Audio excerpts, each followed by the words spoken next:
Hello and welcome to The Working Songwriter, the show where today's best songwriters come to talk shop. I'm your host, Joe Pug. Each episode here, we host a distinguished guest, and we ask them to go deep on their inspiration, on their process, on the general ups and downs of making a life in music. So, whether you're a grizzled veteran, frantically calling ASCAP to tell them to forward your royalties to the bunker where you're riding out coronavirus, or else a scrappy upstart, partying on South Padre Island for spring break because you are invincible and life will last forever, this is your show. Because ultimately, it is what every writer seeks most, an ironclad excuse to put off actually writing. Hey guys, it's the last Friday of March 2020, and a strange Friday it is. The times are strange, and big announcement here. As long as this crisis lasts, this coronavirus crisis, The Working Songwriter is not going to be a monthly show. It's now going to be a weekly show.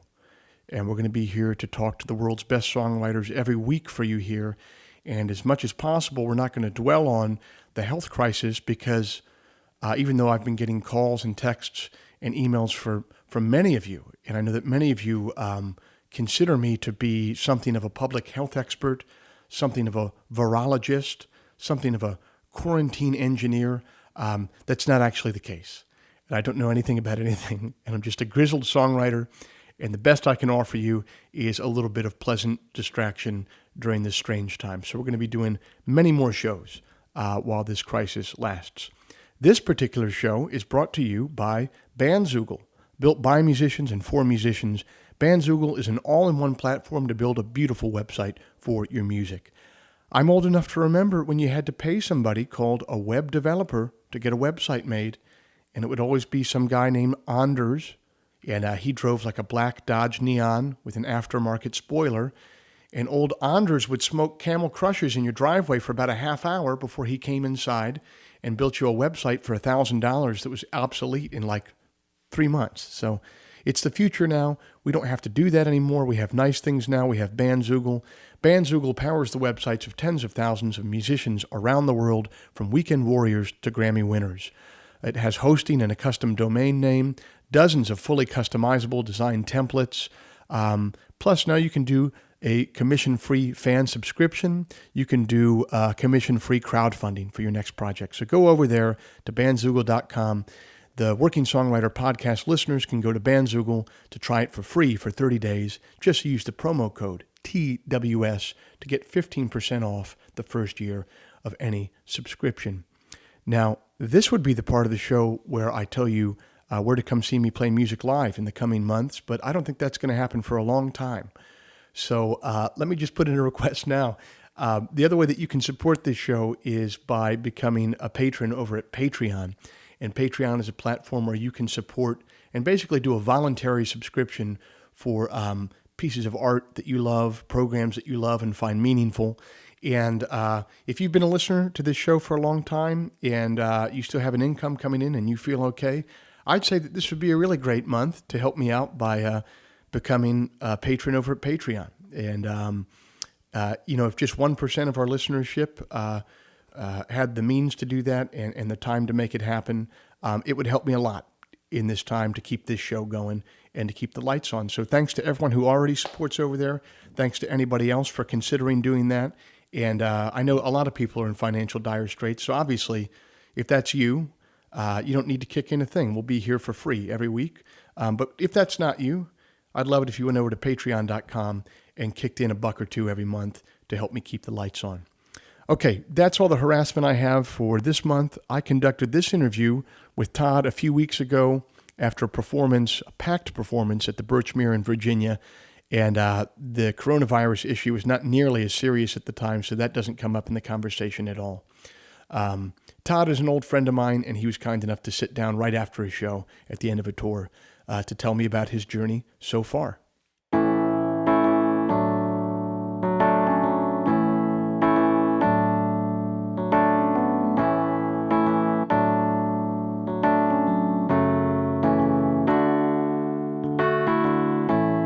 Our guest this month is perhaps our nation's greatest embodiment of a working songwriter living and working today.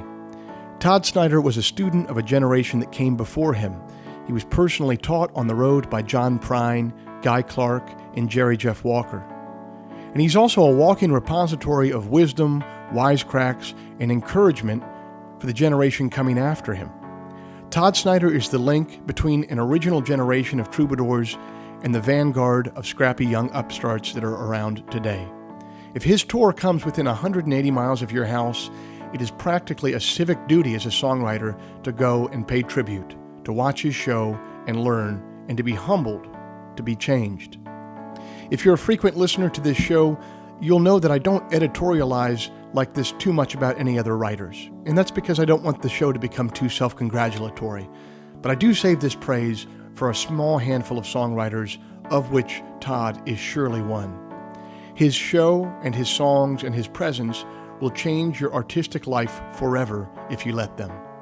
This episode of the show is not objective at all. It's a love letter to a man I love and admire deeply. Todd Snider began his career recording for Jimmy Buffett's record label. He went on to have some major label years in the 1990s, and then he'd go on to record for John Prine's record label, Oh Boy, before forming his own operation, Aimless Records. He's since become a national folk music institution. Rolling Stone has described him as an ace word guy. His lyrics are razor sharp, unsparing, hilarious, and surprisingly tender. And NPR has called him an impressively prolific, exceptional singer-songwriter. And that he is. Todd gave me a few moments at the end of his show at the Birchmere this month to tell me about his journey so far.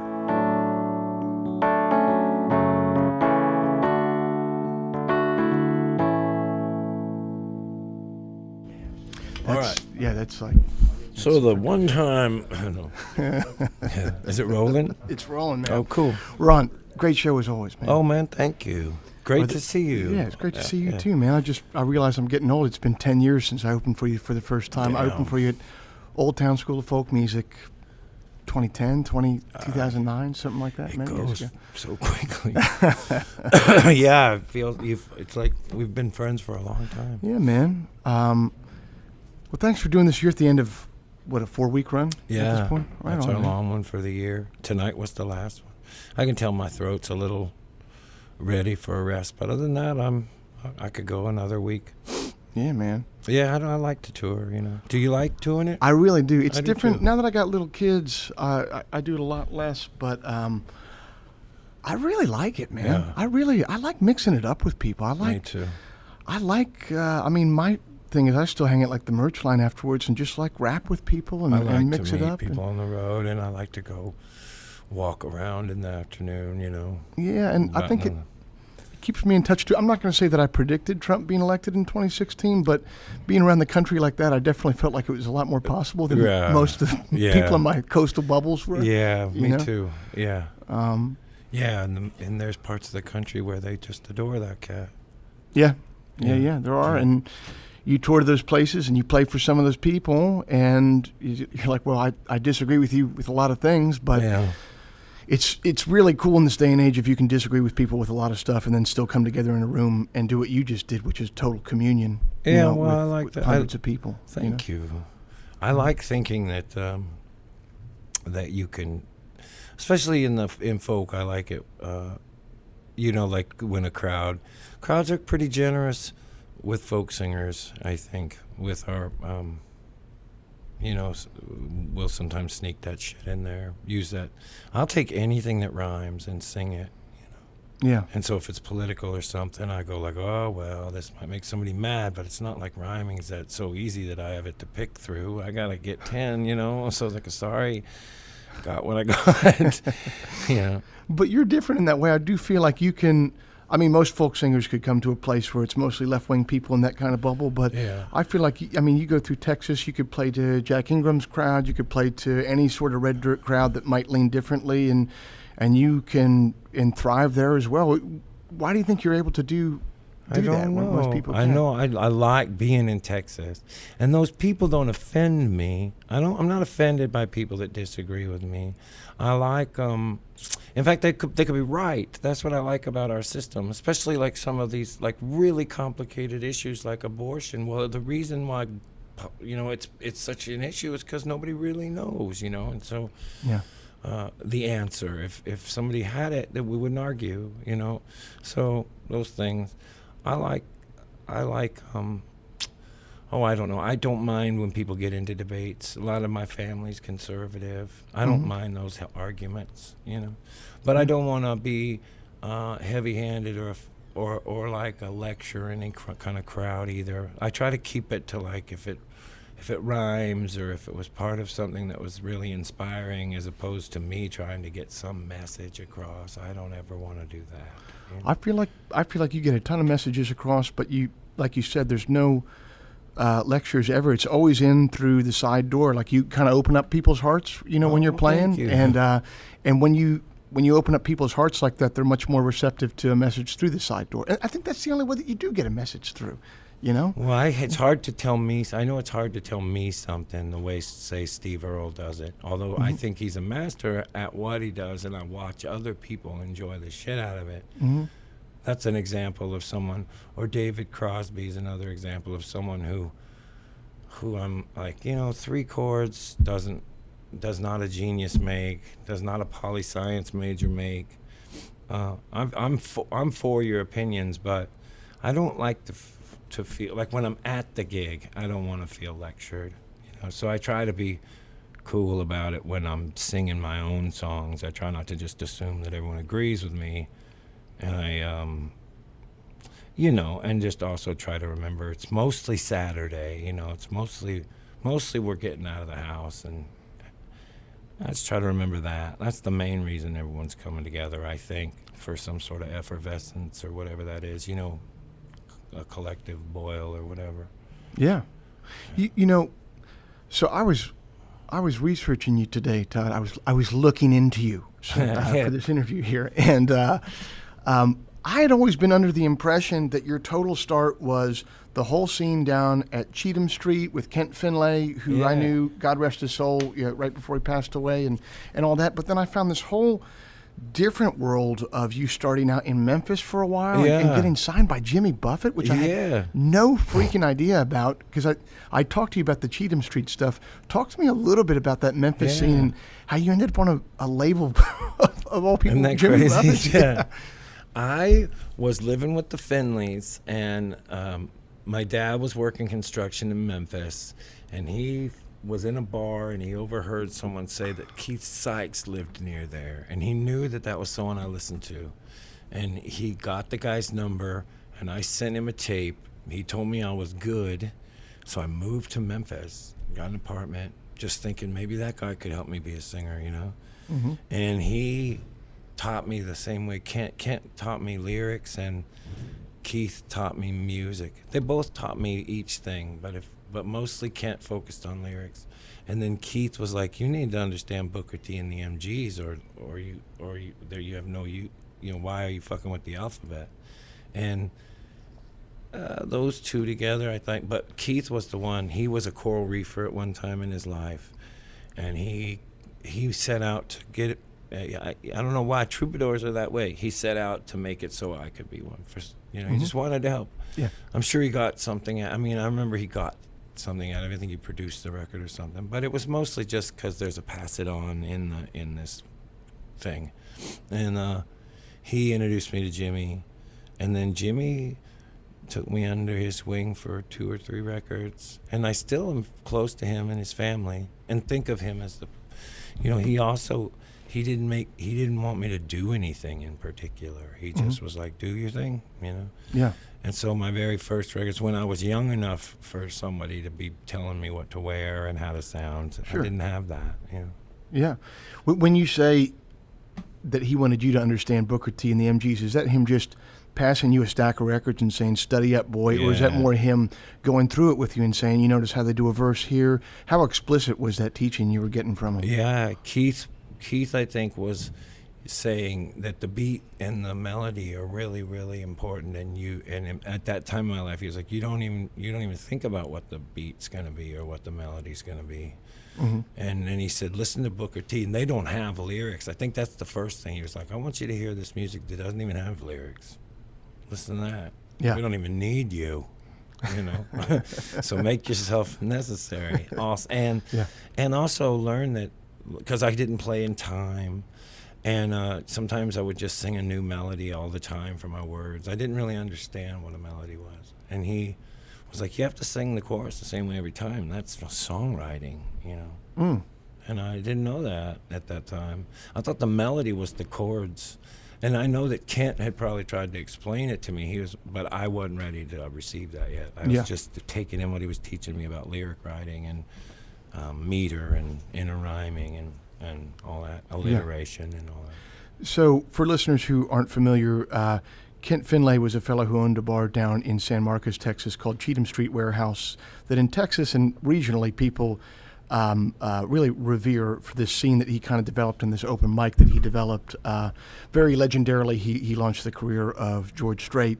Can you talk about what that scene looked like for you when you first arrived there? Like, how did you end up on Kent's doorstep?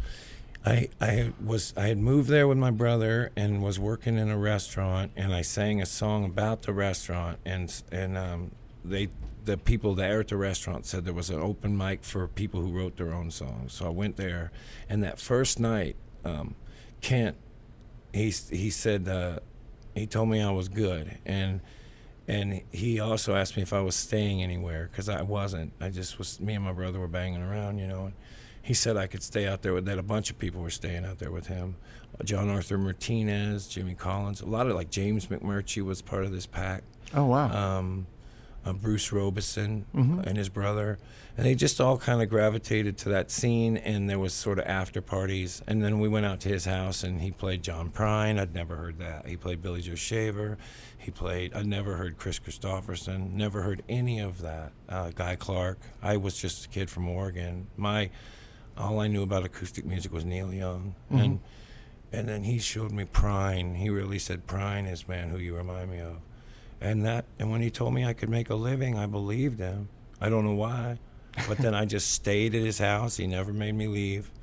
And he gave me a PA system, got me a bunch of gigs, and got me up and running. And his family, I still talk to his daughter almost daily, Jenny, she's in music. Of course. And his ex-wife and son Sterling's like my brother. Mm-hmm. But he's got a lot of, and then, not to ramble, but his fantasy was at the time that there would be a studio and his house would be sort of like a Thoreau place for wayward songwriters. And when he got older, by the 90s and stuff, that really happened. There was a secret studio across the street from that bar that if he believed your intentions as a writer, it was a free studio for you. And if he believed that, like if he saw you, he would be like, you could to this day go stay at his house. Yeah. And he would love it. He's gone now, but he'd still love it. I know a lot of writers that have gone to his house between tours just to sit there and just decompress. Yeah. And his son's kind of like that now. I still go see his kid. But yeah, it was like a songwriting college it was like a speakeasy of a songwriting college, kind of. I mean, that really had to open you up to not have known any of those writers before. Now you work almost entirely in that vernacular. Yeah. I mean, your mind had to just be on fire at that time, man. I was 18. It was 1985. Nobody I knew was listening to it. It felt like punk rock to me. Only thing that was happening then was Guns N' Roses. There was no grunge yet. And I memorized all Prine's songs, all Chris's songs, all Billy Joe's.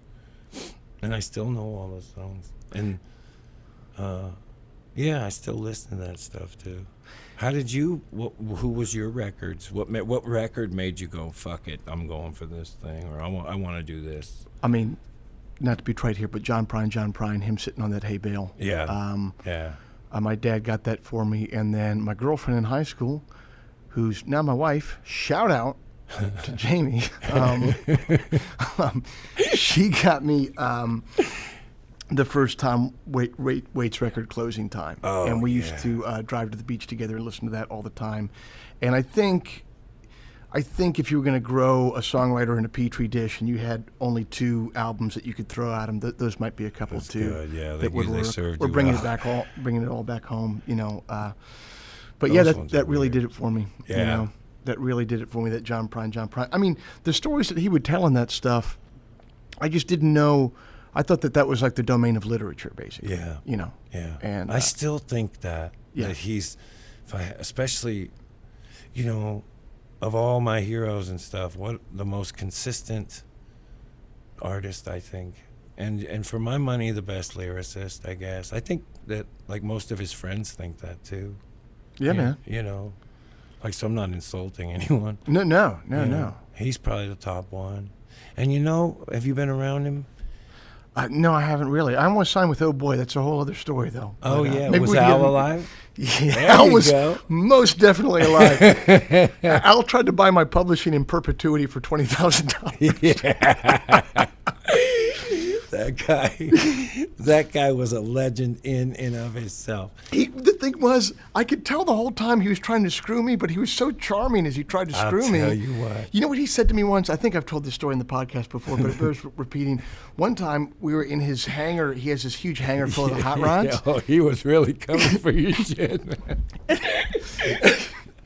And he lights up a joint, and he starts smoking the joint, and he goes, Joe, never trust anyone who says trust me, unless they say trust me, I don't give a fuck. Oh, That was it. And that was pure Al, man. He was such a philosophical guy, and him and John were so tight. Yeah.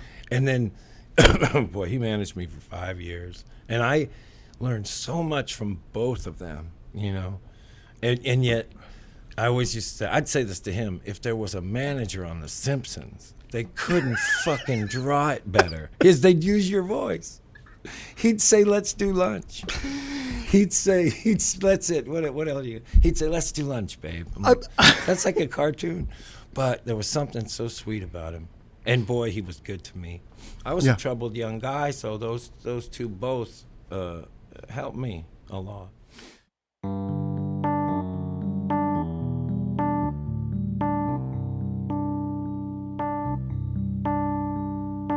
Songwriters can't exist in a vacuum. They need a medium to get their music across. They need a milieu to be a part of. They need peers.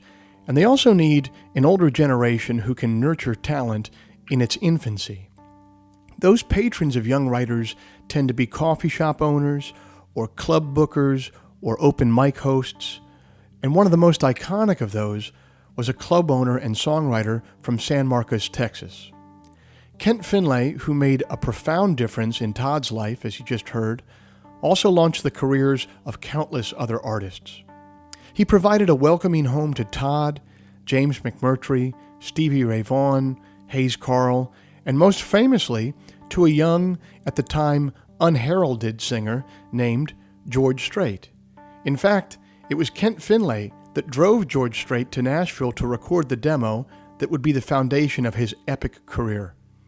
Throughout the years, established veterans who lived in Texas would stop by for unannounced sets, Townes Van Zandt, Ernest Tubb, Willie Nelson. When I lived in Texas many years ago, my wife and I would go down to Cheatham Street to play open mic nights. Kent would invariably be perched at the end of the bar in his black Stetson, his black pearl snap, and his red bandana around his neck. He always struck me as the embodiment of cool. The best description of Kent that I've ever read came from a tribute to him written by Brian T. Atkinson, a writer for the Austin American-Statesman.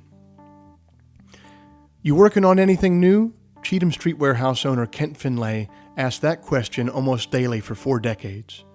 Songwriters immediately responded with their latest tune. They sang and hoped while Finlay listened closely. He heard every word, considered every angle. At close, he reviewed thoughtfully, work on the third line, or the chorus could be stronger. Add some more detail in the second verse.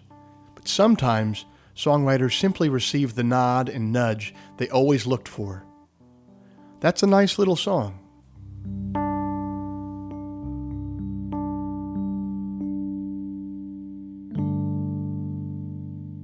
You moved to East Nashville in the mid-'90s, and that is a normal story now that you say, like I moved to East Nashville to, play music in the vein of John Prine. But as you said earlier, like this type of music, it kind of had a punk rock feel to it at that time because it was so uninstitutional. Yeah. You know what I mean? And now I know kids that went to 4 years of music school who will move to East Nashville. Yeah.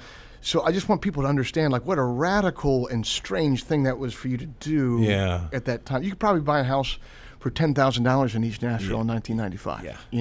Yeah. So explain to me how you ended up there and then how you ended up with Oh Boy Records and all that. Yeah, there's kind of two stories. I was on the MCA label, and John's manager was helping manage me, and the third record, I guess they'd call it, I just really went off the rails. I don't regret it either, but I just did, and that's what I wanted to do. I wanted to live that way, and Al sort of rescued that, and made it so that when I left MCA, it wasn't ugly, and I moved over to them. He really guided me through what I would call being young and out on the road and living through it. And then so I moved over to them after that record because I lost the job. And then eventually I went back there. And the same two guys really sort of guided my whole career. And when I went, that would have been my East Nashville Skyline. So I think I made 2 records after the main one before that. And at that time I moved to the east side of town. And so I was working with Al and John and living over there and starting to figure out that, Elizabeth Cook and Chuck Mead and all kinds of other people lived over there. You've been over there a bunch, right? Yeah, definitely. But I really got over there after after the boom kind of exploded. I never spent too much time in Nashville. And then once I did, it was kind of, there was single pour coffee shops on every other corner. Right. So I did not know the East Nashville that you're talking about at all. It was a lot of fun. It was like a lot of gambling. It was what do you call it, debaucherous, but it was fun, and it was mostly about music. Peter Cooper, Mike Grimes, Skip Litz, the guy I sing the Train song about, was like the Rush chairman. He wasn't a singer; he was a sound man, but he was the leader of it, like socially. Him and Grimes. Yeah, and I love what it's turned into. There's so many, like Lily Hyatt, Aaron Lee Tasjan, Nikki Lane, Elizabeth is sort of the queen. Like I would call her the. She's sort of the parent of it now. Yeah. I just interviewed her a couple months ago. Didn't really know her, so I got a hold of her cold. She said, "Yeah, let's do it," and we talked for an hour.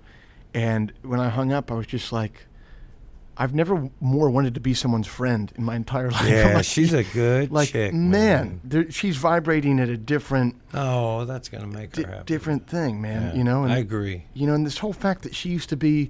She was like, well, yeah, I used to be an accountant for PricewaterhouseCoopers. Yeah. You're like, all right, you're one of those people that could just do whatever the fuck they wanted to. Right. And she's got a fucking killer record coming out in like a month. Her and I are incredibly close friends. Yeah. People think we're a couple, and I never correct them.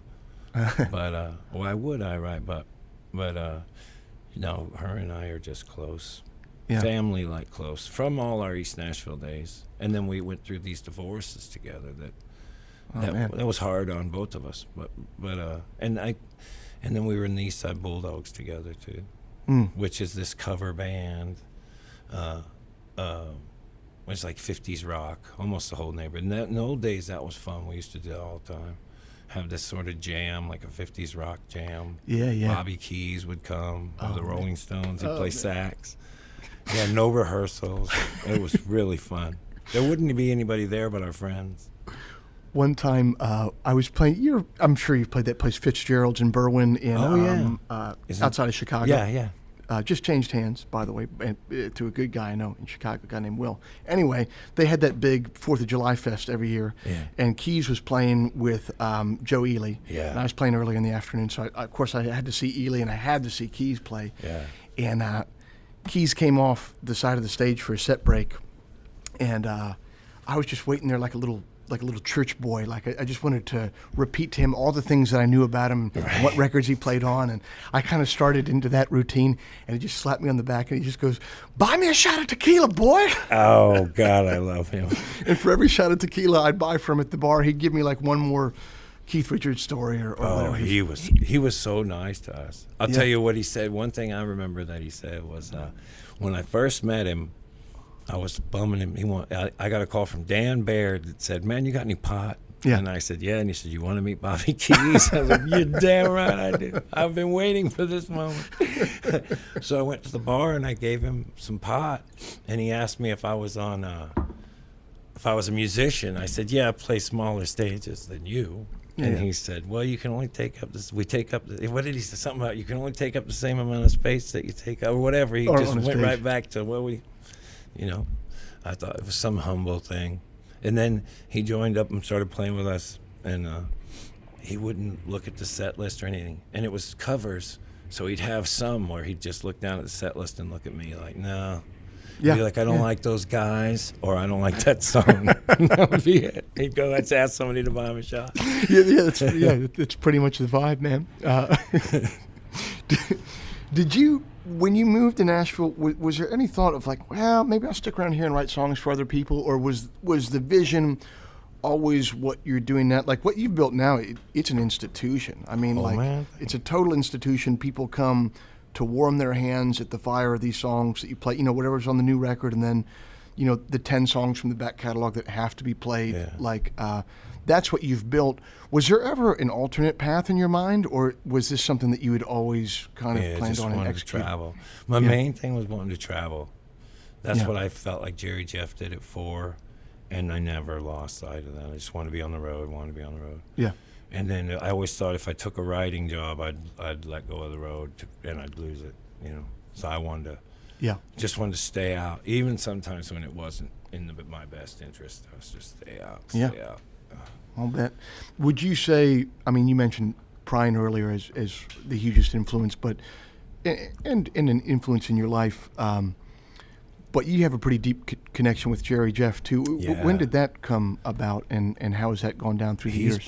He's been like a dad to me, and we've had some big fights too. None that ever like ended us, but like he'll yell at me. His wife will yell at me, and oftentimes because it's time for someone to tell me to shut up, But we got that close, and I met him after my first or second record, and he knew right away that I knew everything about him, and his lifestyle, as much or more than the music, was such an influence on so many people. His free spirit, his I don't let the label tell me what to do. I don't do anything I don't want to do attitude.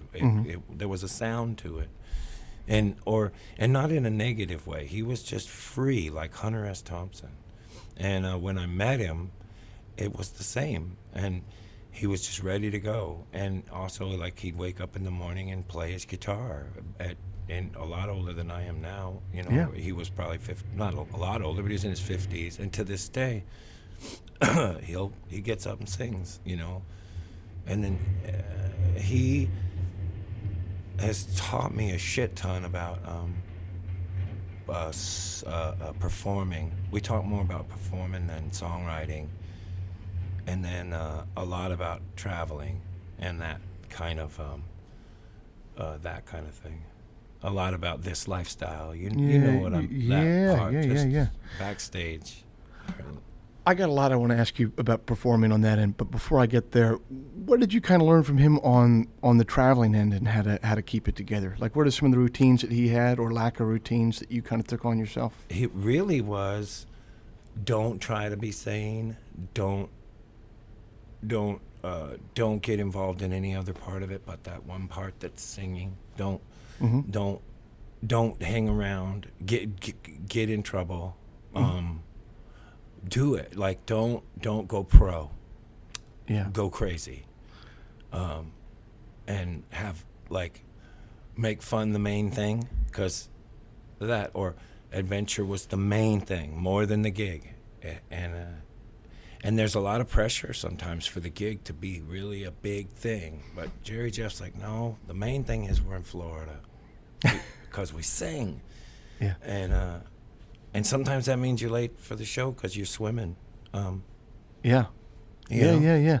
Man, that's something I could stand to learn. When I wake up on a show day, like that's the first thing I think about until, or not that I think about, there's other stuff on my mind, but there's a little bit of a weight on my mind of like, you better keep it together, boy, until I'm able to walk off after an encore, crack a beer, and then I want to kind of tear it up with friends and have fun. You know what I mean? But I mean, I could stand to learn a bit of that. I think there's an energy that the only phrase I could use for it is it adds a sort of Holy Spirit to the show on stage, that everything else in a show can go wrong if the Holy Spirit's there, and you know, and everything can go right, and if it's not there, people don't give a damn, man. They're not touched in their hearts in any way, shape or form. Boy, that makes me think of jam bands when you say that, but I appreciate you saying that. Yeah. I liked, that makes me happy to hear. That makes me happy. I felt that more so in that group I was in, the Hardworking Americans, or because I did so little in that group, I felt like I could do that. Really, yeah. Not playing guitar is pretty sweet. Yeah. I got to be a little more present and less tranced out. Although sometimes that was, you get pretty lost in that. And then that group was all very wanton. You never knew who was going to show up at what. Yeah. So to get to that performing part of it, I've seen, you know, a dozen of your shows at this point in my life, and I always notice you walk that razor's edge. What we were talking about, there's sort of a chaos to it where you feel like that Holy Spirit is kind of present. But I've seen too many of your shows at this point, and I always see them work out every time. So I know, my point is, I know that they're somewhere in your brain or in your spirit, there has to be some sort of structure going on, because you land the plane every time. Yeah. You know what I mean? That makes me happy. But so do you think of a structure in your mind going out? And what is it? That's what, it's different all the time, but that's it. That's what Jerry, Jeff, and Brian, if there's a map in your mind, then you have something not to follow. Right, yeah. You know? Yeah. And that's the best way. That's funny you put it that way. And so, I've always got what Colonel Bruce Hampton would say, of an intention. And sometimes it's just one for a whole tour, and sometimes it changes from night to night. And in general, there's a one that I don't ever talk about, but I have a private one that's just always there, a private reason why I'm here tonight. Mm-hmm. That I don't tell because it's pretentious and it would ruin it. And sure. But there's this one little Colonel Bruceism, I think, that he's that guy. You know who that guy is? He's like the king of jam, the philosophical king of the jam scene. He's passed away, died on stage, which is just perfect. Oh, you know? Lord. Yeah. And in that group, I learned a lot more about that. The intention of that jam stuff is heavy, man. It's beat driven, and it's anyway. That's a whole nother topic. But thank you. It feels like there's always some sort of. So when you say there's an intention, there's sort of something. There's something that you say to yourself. I mean, not obviously out loud, but there's something in your soul that you kind of say to yourself, like, "I'm here to accomplish this tonight. I'm here to honor this. I'm here to respect." Yeah, both of those. Like one is the heavy one is just to be to honor this whole thing. Yeah, and then sometimes from night to night I'll have like this is sort of like the mood or the point, and it's always pretty random or but it'll just it'll be like, I'm going to start with this one, and then it's going to go to that, and then I'm going to end with this, and it never makes sense. But the day, right, right before, I'll smoke a joint right before the gig, and all of a sudden it'll seem like I feel like I'm about to go out and do a movie. So, and then when I look back on them, I can't see it that way. But something, you just get worked up. And then a ton of times, I've been talking to a comedian named Richard Lewis, and then Dave Schools. So for like a couple of years now, and tonight, I didn't have a plan. There's a general thing behind it, but I just went out there and played what everyone yelled, I think. Mm-hmm. Yeah. How long did it take for you to get to that point? Did you have to reach like a certain level of fluidity with being on stage, playing your guitar and singing to get there, or from day one you saw Jerry Jeff do that and it's always been that vibe for you? Pretty much, yeah. I've changed it over the years. Just Yeah. for me, though, more like the way I go at it. Just sometimes just to keep inspired. But yeah, it feels like it's always been what I call the Ramblin' Jack Elliott parlor trick almost. It's a genuine trick. It's not a ripoff, but it's kind of the thing. Well, were there times in your career then where the plane, like earlier on, where the plane wouldn't land? Oh, yeah, lots. Lots. Really? Early, especially before I knew John. Mm-hmm. There was one night in Los Angeles where it was the night of the third record release, so it was all press and label. I don't even think anyone was there. Oh, man. And other than those people, maybe there was some normal people in there, but man, I don't know what I set out to do, but I just opened my mouth, and I don't remember what my plan was, but what I said was not kind to anyone there. And it was all my thoughts about record companies in Los Angeles, and I couldn't keep it from it. Just happened. Yeah. And then I said, I'm not doing this. Yeah. It was the release party. I got fired. That was the next day I got fired, and Prine was like, fuck it, that was funny. And I was back up and running. He still has a video of it. But there's been a bunch of nights like that, especially when I was younger. Just I kind of don't remember them.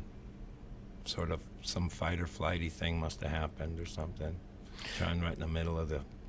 Do you remember the switch into when it became effortless and you just were able to land the plane? Was it just experience that gave you that and being on the road all the like time? these days, I don't worry. Yeah. I'm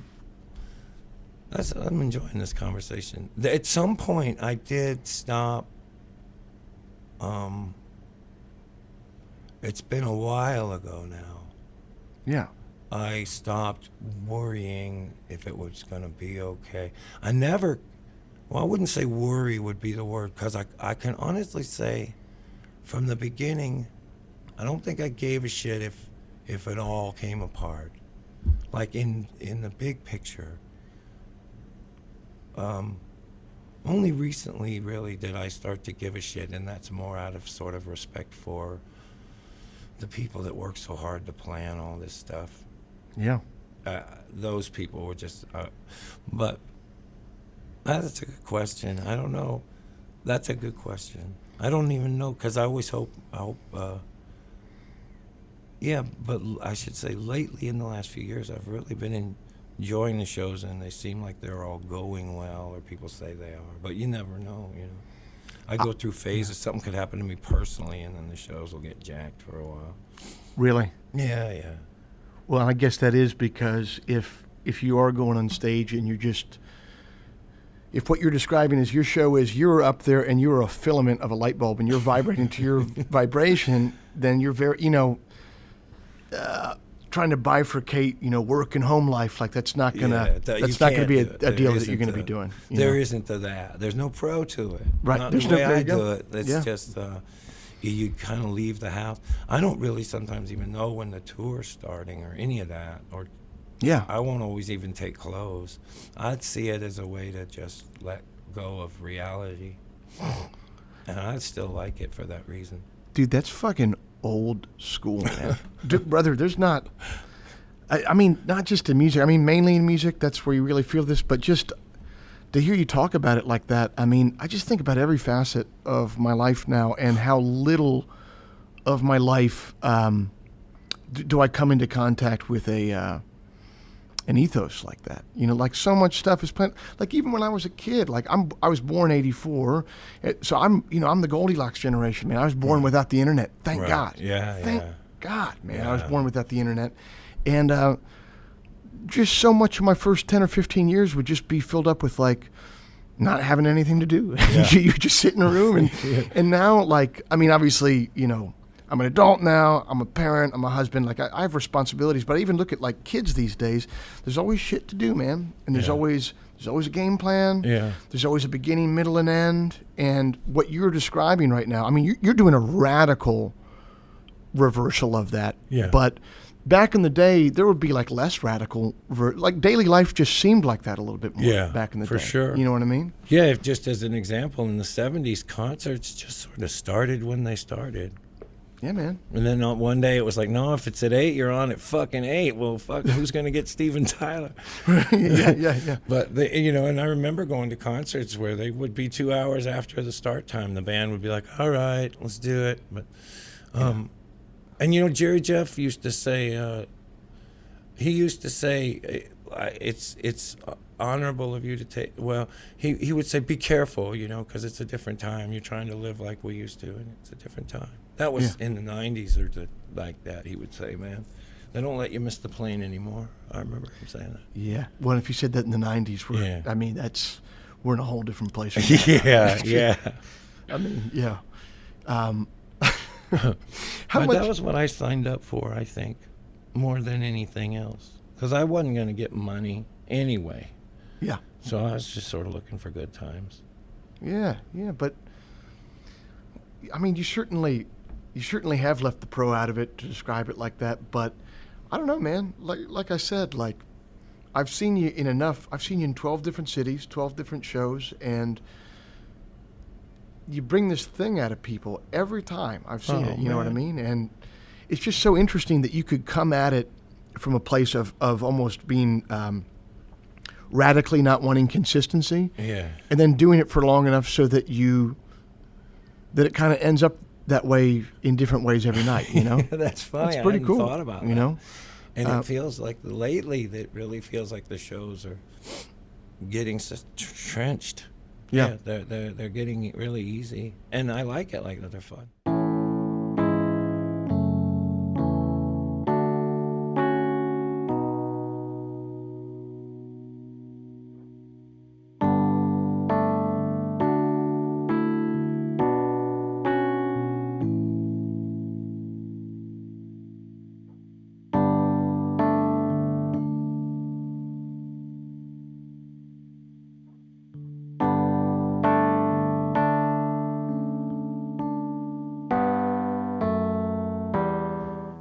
When I think of Todd's presence on stage and when I hear him describe his spontaneous method of performance, I think of one of my favorite passages from John Steinbeck's East of Eden. Sometimes a kind of glory lights up the mind of a man. It happens to nearly everyone. You can feel it growing or preparing like a fuse burning down towards dynamite. It is a feeling in the stomach, a delight of the nerves of the forearms. The skin tastes the air, and every deep-drawn breath is sweet. Its beginning has the pleasure of a great stretching yawn. It flashes in the brain, and the whole world glows outside your eyes.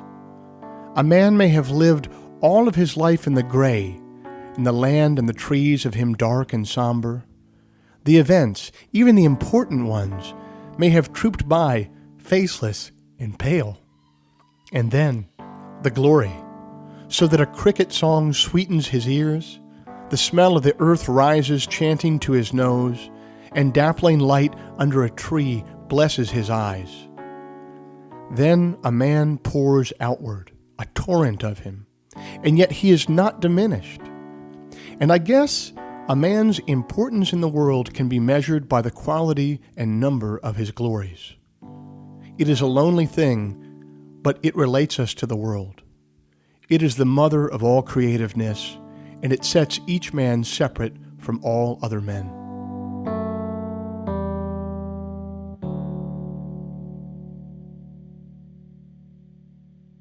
How does that intertwine with your writing process? I want to ask you some other questions about your writing process, but I'll start with this one. Do you write to your show? Are you up there on stage sometimes and you're feeling a different thing going on with an audience or a different part of a show, and you think to yourself, I could use a song that could do this for me? I have. That's funny. That's a cool thing that I hadn't thought of. It's been a while, but I for sure have. Yeah. And I think I might have even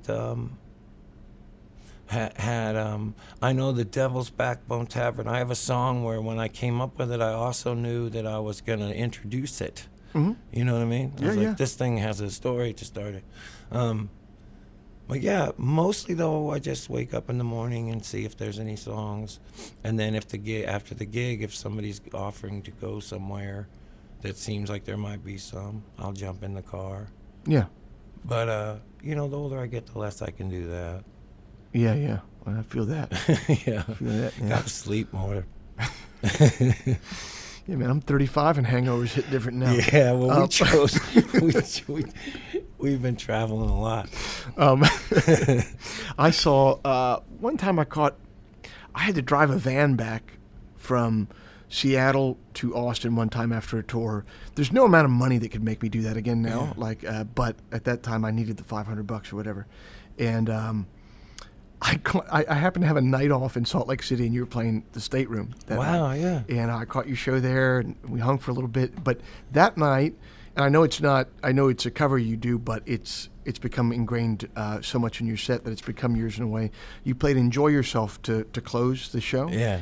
And when you played that, the reason I asked the question as to whether you write to the show, I thought to myself watching that, I was like, well, I could use a damn song like that, to close a night like that. And I wrote towards it. And I came up with a good song. It never ended up making a record, but that was the first time that I'd ever done that, and your show kind of inspired me to do that. Say, well, I could use one like that. Yeah. And then when it kind of feels like an assignment, it almost writes itself like a little bit easier. I do that when I see other people. Yeah. A lot. Yeah. I'll see somebody and say, ooh, I'd like to try to do a song like that. Yeah. And Jerry Jeff has a opener. So does John. He's got Blow Up Your TV. Yeah. Jerry Jeff does Hey Buckaroos. I have this one song called Can't Complain that I open with a lot. That's if I don't know where I am yet or any of that. Just kind of take the temperature of your vibrating filament. It's like still waking up. So if the writing is if you're not doing writing like that, like writing to the show, what does your process look like? Is it really just strolling over from, on the bus and picking up the guitar, waking up after the show or a hotel room at home, and what are you just playing old songs of yours first to get into it, or covers, and then you see if anything pops out, or what? I will wake up, drink a ton of coffee, and type. Oh, okay. For hours and just not use any of it. Mostly not use any of it. Like, are you doing these like lyrics you're writing, or free verse? Are you writing a letter to somebody? Yeah, it's like a letter to somebody. I just write usually it's like a letter to somebody, but I'll be chipping away at it, trying to make it rhyme, and then almost even if it's a story that's somebody in my brain I'm trying to tell it to, and then sometimes it's an argument, but yeah, it's usually like a clear my melon, and then I'll grab the guitar and just usually play blues songs. Mm-hmm. And then if anything happens with, like, if some of those lyrics I was working on jump out, I just sort of let them sit there, and then every once in a while, like, something will happen, I'll be working on something, and I won't be able to let go of it. I'll be like, remember about 4 days ago I wrote that thing, and I was still thinking about it. Yeah. And then other times, like when Jeff Austin died, I don't know if it's a good song, but I got this song that just came to me so quick and so fast it almost felt too easy. And I think that it's got this line, "Sail On," that needs to come out. And I don't know what else to put there, but it felt almost like, especially the melody, just in the shock of hearing this information, it just felt like I was walking around with this song in my head that rattling around. Yeah, and then I was like, oh, that's mine. But just to be clear, when you're beginning that part, sort of the blank verse or writing a letter, you feel like it does help you if you almost envision a specific listener. Yeah. For yourself. For me, yeah. That's kind of another version of like the intention of going on stage, because you have different intentions with the people that you talk to. I do try to make the songs honest. I don't usually make up fiction, but I will if I think it's cool. Like I have this song called "In the Beginning" that's just like this shit that I made up, but a lot of times if and I can sing that one for some reason, But mostly if some of my early songs aren't to anyone and I just can't sing them. Really? Yeah.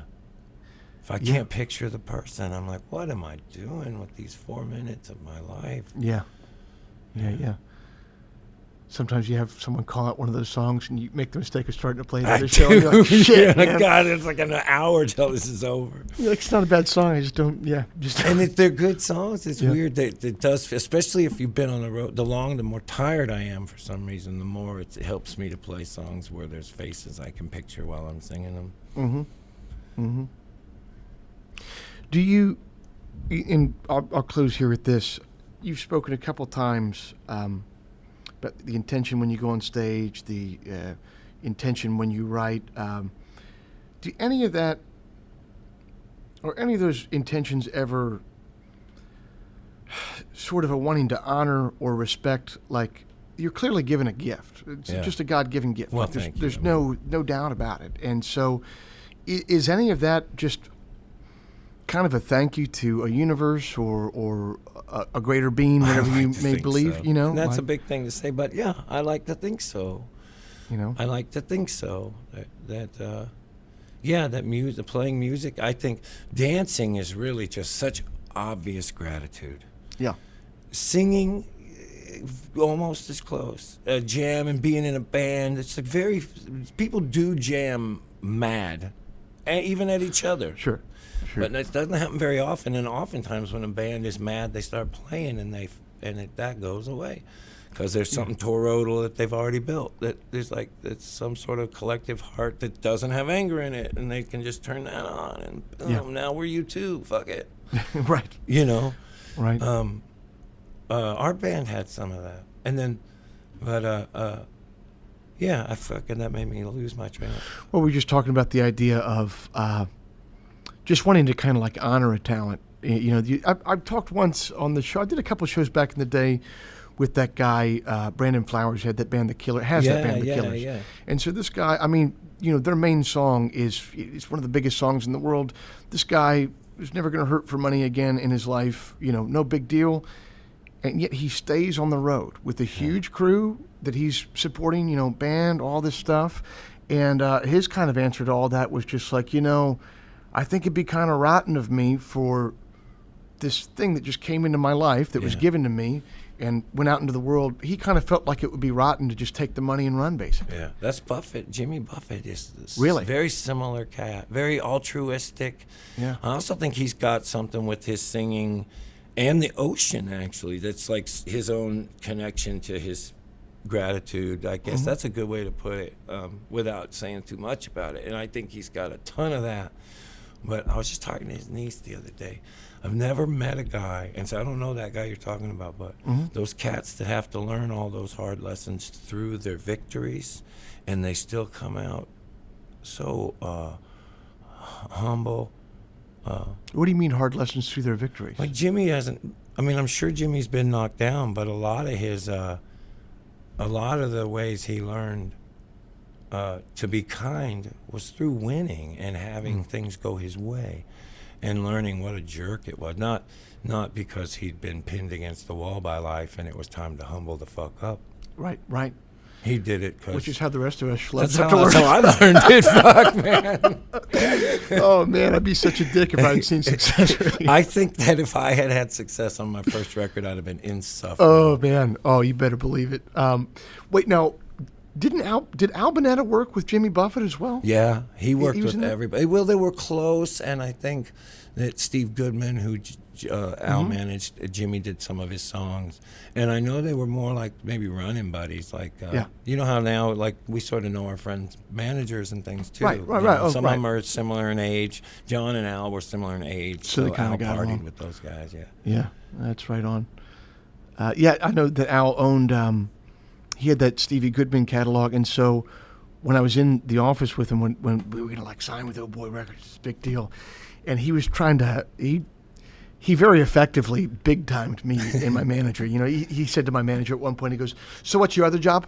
You know what I mean? Stuff like that. And then it's just... And, and then the other thing he did, he got a phone call, and I was living in Chicago at the time, and he got a phone call, and he goes, "Yeah, okay." And in retrospect, I think he might have planned this. I don't know, but he goes, yeah, okay, and he goes, he puts the phone to his chest and he turns to me. I'm 24 years old, and he goes, Joe, Miller Lite wants to put "Go Cubs Go" on a billboard in back of Cubs Stadium.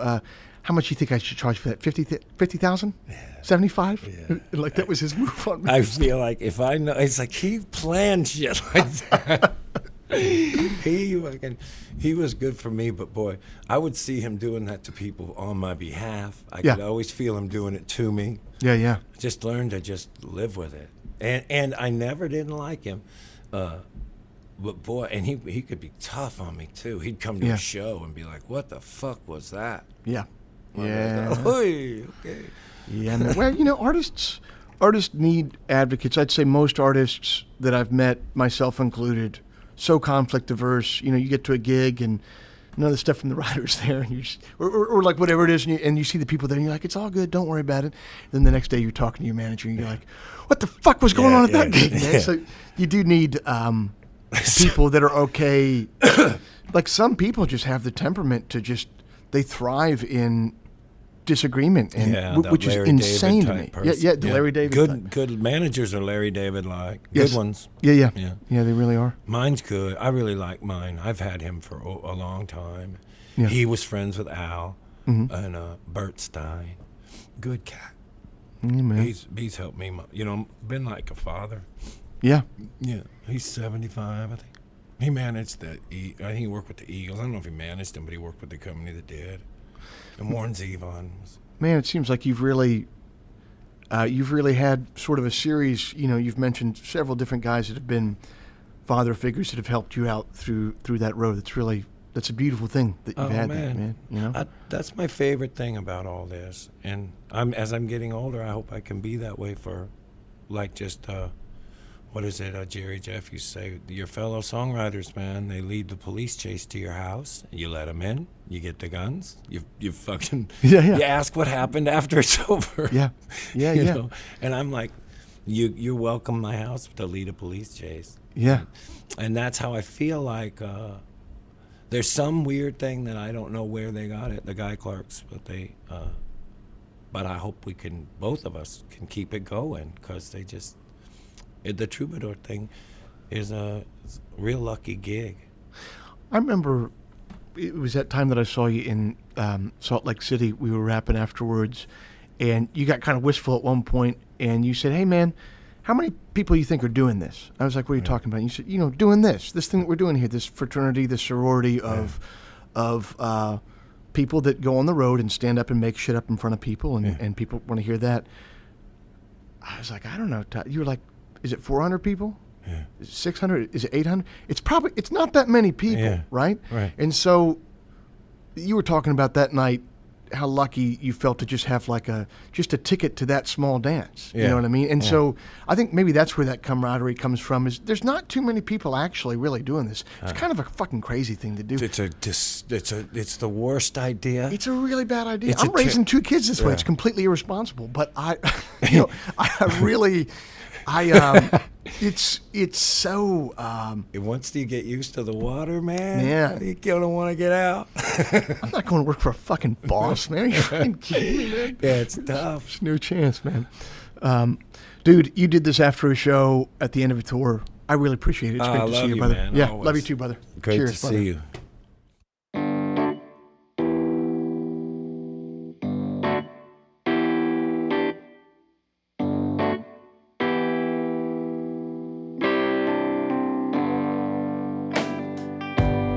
That's our show for this month. Thank you for listening.